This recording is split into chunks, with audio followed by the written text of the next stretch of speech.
Hey, good morning. It is 9 o'clock on November 24th, 2020. This is Getting Blown Up in Space with Planet Head. Um, I'm going to be doing a part two version of my comparison of the Cormorant versus the Catalyst destroyers. I'm kind of liking this. As I've been doing a little bit more research, been getting some ideas of how to compare different ships, and I might do a lot more of this in the future, because as I'm comparing the ships, I'm learning a lot more about them and maybe coming up with some strategies on how to fly them. Um, as you all know, I fly kind of a scavenger lifestyle where I basically build my own ships and fit them out with either parts I make at low levels or parts that I've found out in by killing the rats that are around. It limits my costs and also just makes the daily grind a little bit more interesting, as I can kind of do whatever I want to do. Versus the constant need to find either minerals or ISK to do things. Um, this is my current cormorant that I'm flying. It is just a basic cormorant going on. Let me go ahead and just so I go ahead and turn down the volume there completely, so I'm not going to be flying around at all. Um, just got some basic neutron blasters here. I am slowly accumulating some more guns that I'm going to possibly throw onto a higher level ship, but got some basic rigs that I built. And one thing I did find just on a ship that was killed in PvP lying around at a gate was a level 2 multi-spectrum shield hardener. So I've got that on here. And then also a shield amplifier on here. I'm still working with my mid-level slots as far as the tanking. Tanking in destroyers is very simple, but you want to optimize it as much as possible. I'm not sure I'm real happy with this just yet, but I'm going to keep working with it. And I got my afterburner on here. Down below, I found I was able to upgrade both of my magnetic field stabilizers, which are um, the items that actually increase the damage that your guns, your hybrid guns up top do. And the idea behind doing a destroyer is you're basically flying a glass cannon, not a whole lot of defense.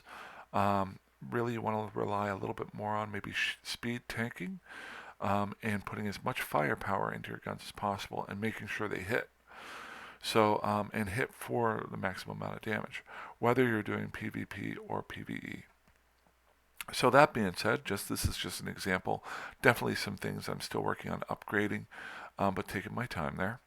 Um, so, and I talked a lot about that in my last video. So what I wanted to show you here was a few things that I've learned just when comparing things. There is the compare tool that you can use in the utilities. I like to use the compare tool here when I'm looking at 4 or 5 different items. But one thing that I have started doing, and I didn't do this in the last video, was actually pulling up the information of 2 separate things side by side with the information windows.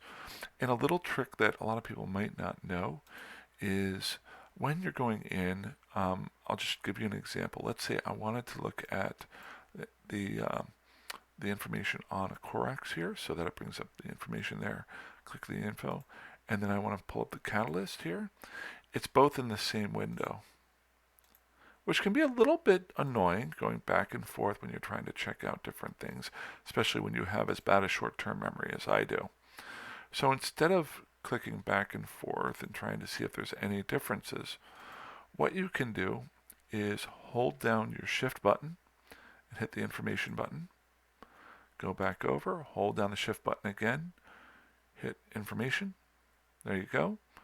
And that makes 2 separate windows. Oops. That you don't want to combine.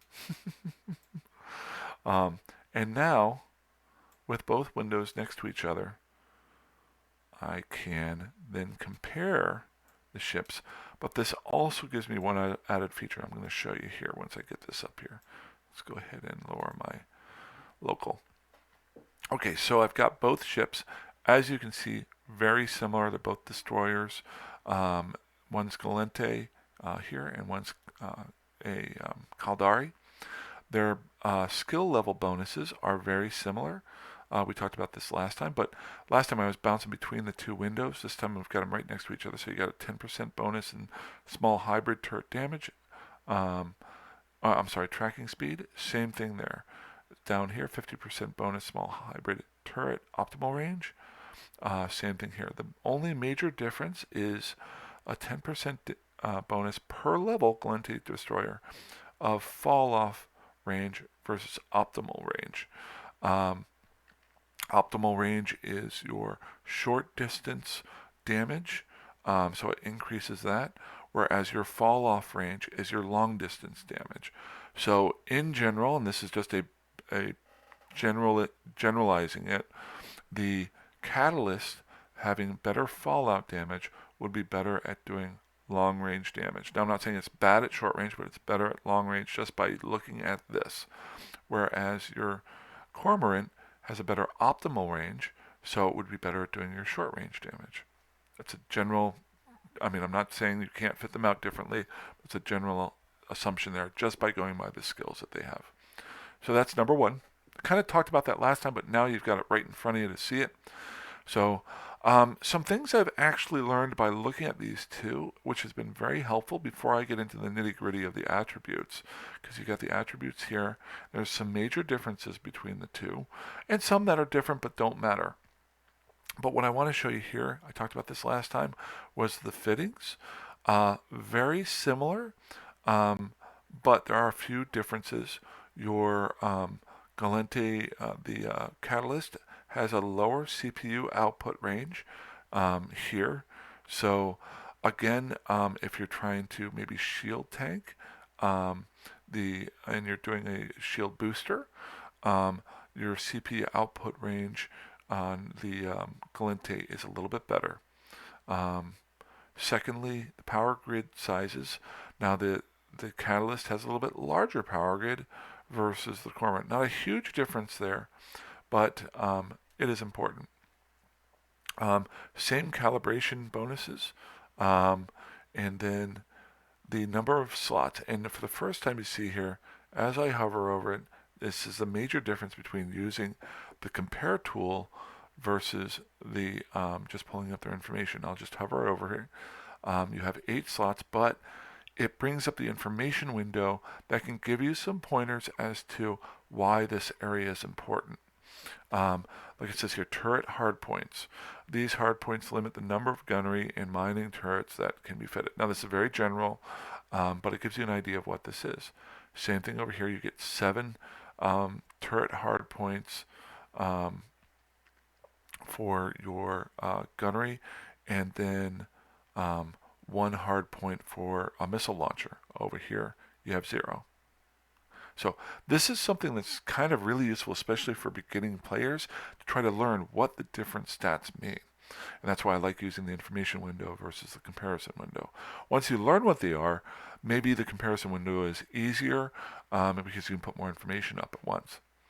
But so high slots, same number. This is again the big bonus difference. I don't want to go into it too much. I went into it last one. But the major difference between the two is the Catalyst only has 2 medium slots, whereas the Cormorant has 3. The Cormorant has 2 lower slots, where the Catalyst has 3.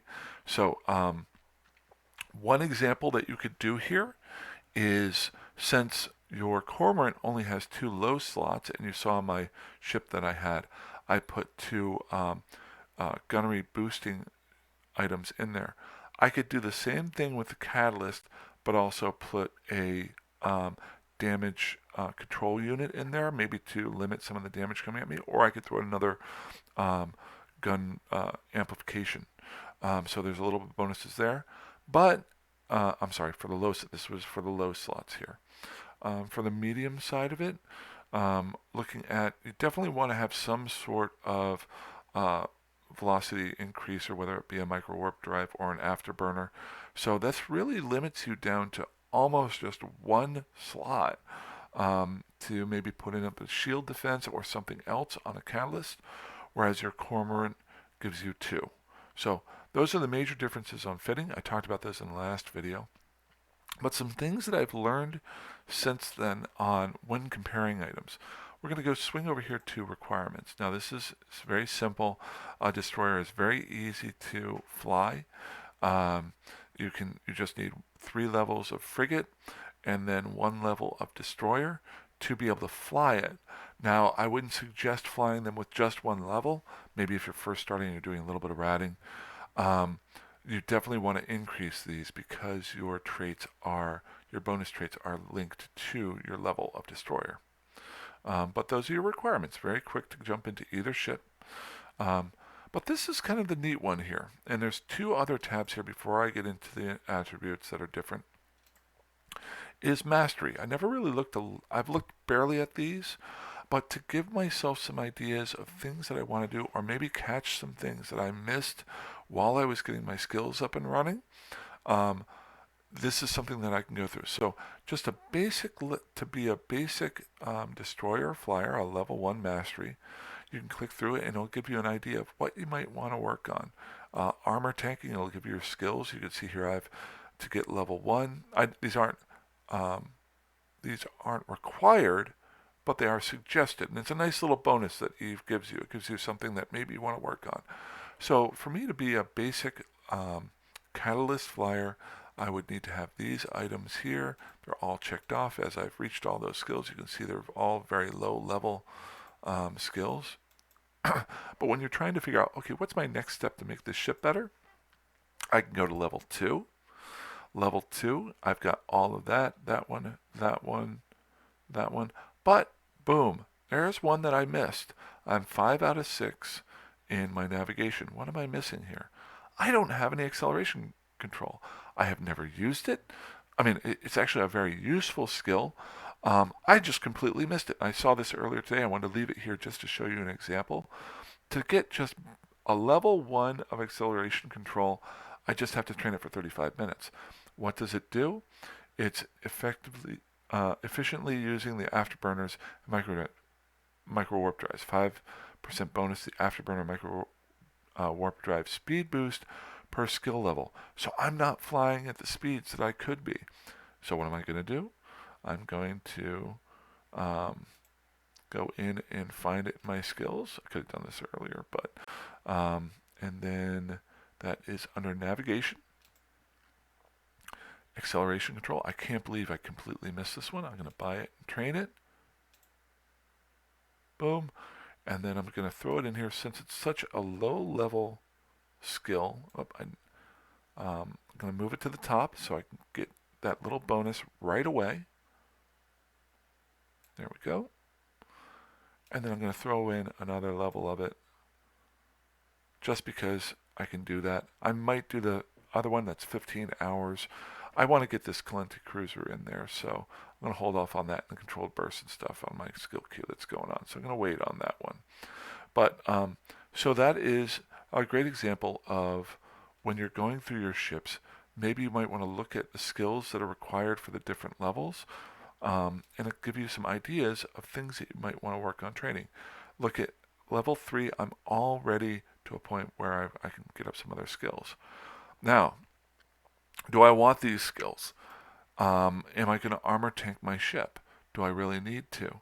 That's a big question. And that's where you can look at this stuff and get more ideas as to how you want to fly it. So that's my next level of showing how to compare 2 ships and how you might be able to figure out different ways of flying the ships. So take a gander at that if you get a chance.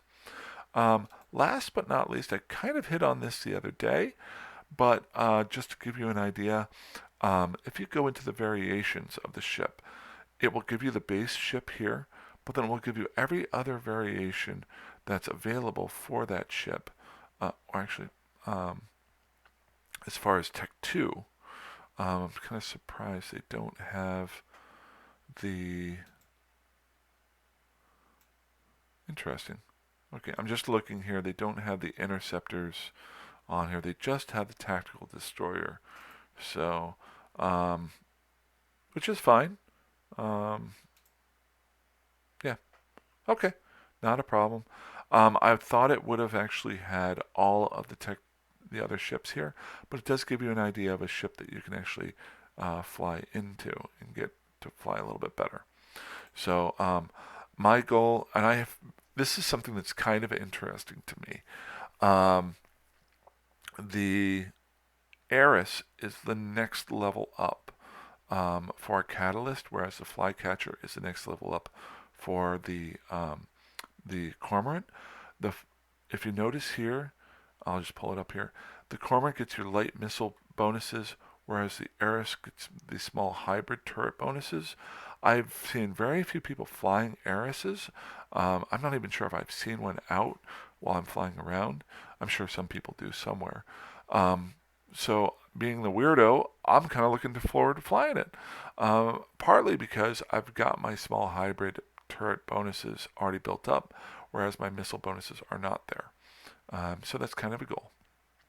So let's go a little bit more into the nitty gritty here of the two and just run down them here. And I'm just going to pull out my notepad so I can hit the bonuses.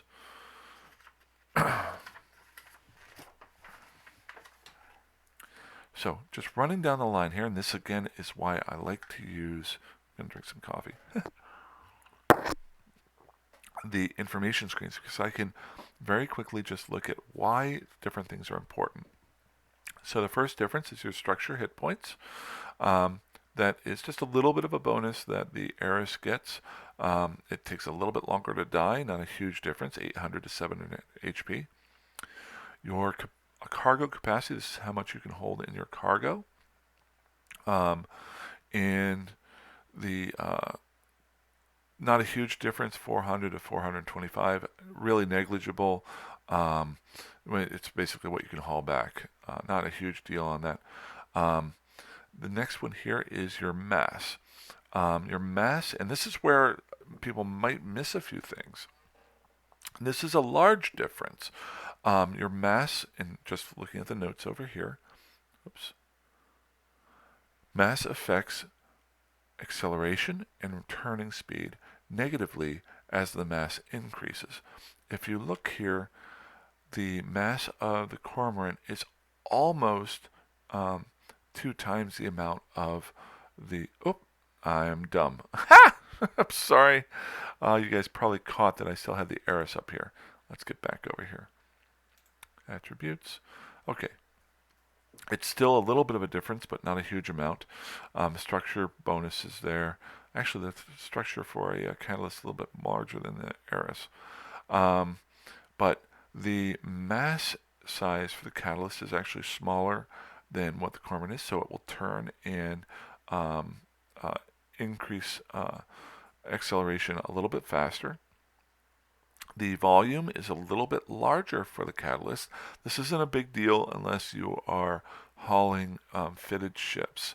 This can happen if you're hauling some destroyers and an Orca, but still not going to make a huge difference. Your inertia modifier. This is the effects of the acceleration and turning speed positively as the value decreases. So it's just a little bit less than your inertia modifier for your Cormorant.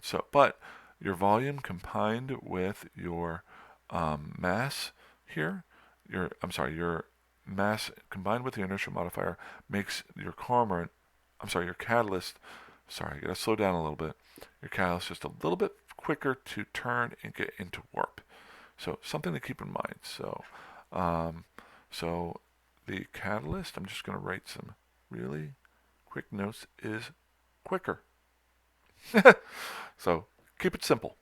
Okay, cross the line here, and your EM damage is the same. All of your damage for your structures is the same. There's a slight difference here between your armor damage repellent. The Cormorant is more evenly balanced between kinetic and thermal, whereas the Cormorant is more focused on thermal versus kinetic. So that might work out in the way that you want to tank your ship or how you choose your fights, because certain ships are better at doing different types of damage. So that's something to keep in mind down the road. That might be in my part 3, which won't be anytime soon. I got to fly it around for a little while. So Last but not least, on the armor side of it, the Catalyst has a little bit more armor. So it's got a little bit more structure, a little bit more armor, but has a little bit less shield. So what does that mean? It means armor tank, shield tank, armor tank, shield tank. Basically in a general form. You can do whatever you want to do, but this is just a general feel for how to go down the line. So as we look through here, your shield resistances are the same, but your shield capacity is a little bit greater for your Cormorant. Cormorant also gives you your extra middle slot, which maybe allows you to do a little bit more shield tanking to increase your defenses. Your shield recharge time actually is not that big of a deal. The only thing to think about there is if your shield recharge time for your Catalyst and your Cormorant is the exact same amount of time to replenish, but the shield is larger for the Cormorant, then what that means is that the Cormorant actually recharges a little bit more, not faster percentage-wise, but more each second. Not a huge difference, but can make a difference. I've seen some battles that came down to that last little nugget. Keep scrolling down here. Capacitor sizes. Your capacitor for your Catalyst is a little bit larger versus your capacitor capacity for your Cormorant. This could go toward your armor hardeners or your armor structure rebuilders, that sort of thing. You want to be careful with that. And your recharge time is a little bit longer because your capacitor is larger.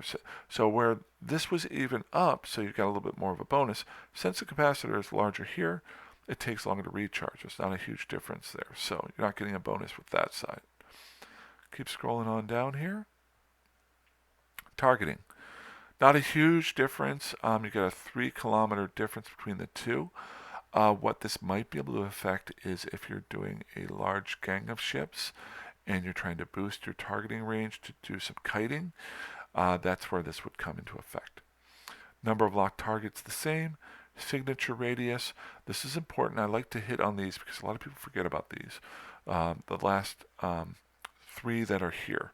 Signature radius is, I'm going to just read it off here if you can't read the writing, is smaller values increase the time to lock onto this target and assist in evading enemy firepower and detection probes. So, the smaller this item is, the longer it takes for somebody to lock onto you.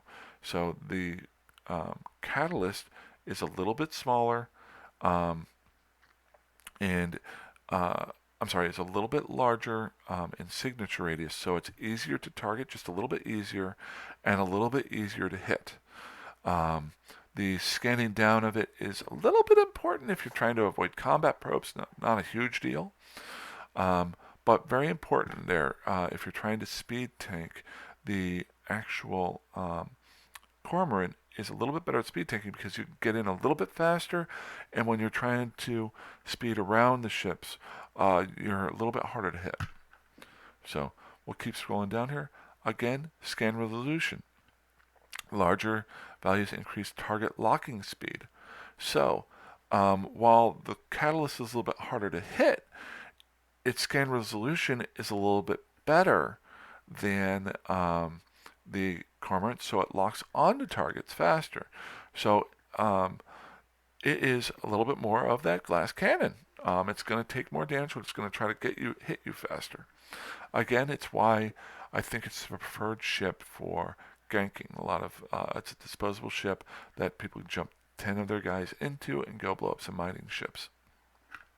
Last but not least, when you're fighting against E-War, if I'm not mistaken, I'm surprised they don't have a hover over this one. Oh, there we go. Okay.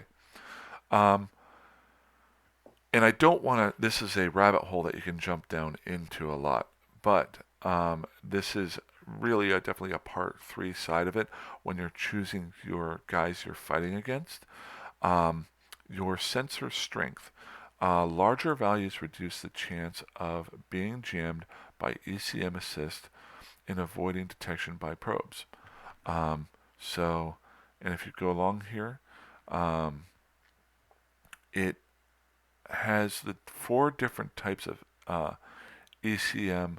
I'm sorry, the 4 different types of ECM things that can actually. So it's that extra weirdness that chips can do. I'm losing the words, but they both have a bonus against certain types of ECM jamming that can happen to you, and but they're different. They're completely different, and this is one of those where you're definitely choosing who you're fighting against, especially if you're in fleets. You want to be careful about them being able to jam you, and these two have 2 different bonuses. It is a rabbit hole that I don't want to go down right now because it would take too long. It is definitely a video that I want to talk about down the road. Last parts here is your maximum velocities. A little bit of a bonus here for the catalyst versus the Cormorant 265 versus 250. As you add on your bonuses for your skills, this will increase. So it could be a larger bonus down the road. So in general, those are your comparisons. So the catalyst is, while they're very similar, the catalyst is more of a gunship versus and used a lot more for PvP, but can be used for PvE. I'm going to use it for PvE just to try it out.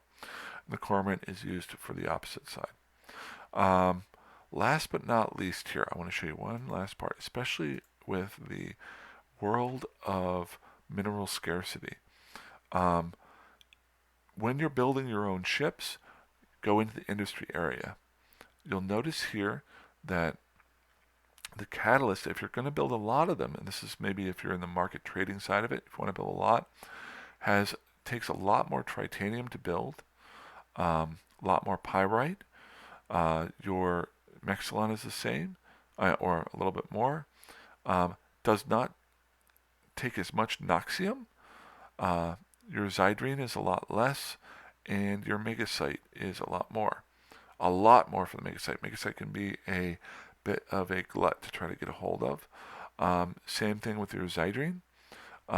So whatever you have available at the time might not be there. The one thing you will notice here is it is missing isogen. So your catalyst does not take any isogen whatsoever to build. So that might be a bonus. Maybe you have access to a lot of isogen or not any isogen. If you're trying to build these ships to sell them on the market or make large fleets for your corporation, or just to be able to throw them in the hopper to have 10 of them to fly out there and get blown up like I do, this is something that is very important. I hope that's helpful. It's a pretty long video so far, but it's a comparison of the 2 ships. I think I definitely, not real soon, but I'd like to do a part 3 of this where it goes over your ECM, being able to avoid that, how you know which ships to look for that, and some strategies on flying both different types of ships. But I'm going to have to use them for a little while to learn that. So that won't be anytime soon. But I am liking this. I'm going in and comparing 2 ships, and it teaches me how to fly each, or gives me some ideas on how to fly them. So hopefully this helps you guys out a lot. If you have any questions or any ideas, or if you've flown these ships and want to give some good pointers, please feel free to comment in the comment section of YouTube, or if you just want to message me in game, I can add information into my next videos. Obviously, my in-game name is Planet Head, all one word.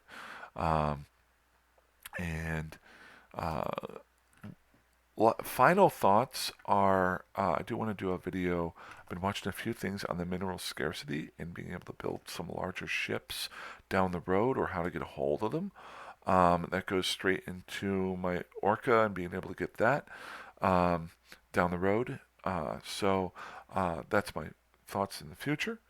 If you guys have any questions or want to, just get in touch with me. If not, I'm looking forward to making another video down the road, either later on today or maybe tomorrow. I am going to be hitting my work week and the holidays time over the next week, so I won't have as much time to make videos, but I'll try to throw some stuff up there. Maybe put some videos of flying both the Cormorant and the Catalyst that I've built. Alrighty, you guys have a great day. If I don't have a video before Thursday, for those in the United States, have a happy Thanksgiving. Um, and if you're outside of the United States on Thursday, eat a lot because that's what we'll be doing. Um, you guys fly dangerously, fly safe, or fly however the heck you want. Alrighty, have a good one. Bye bye.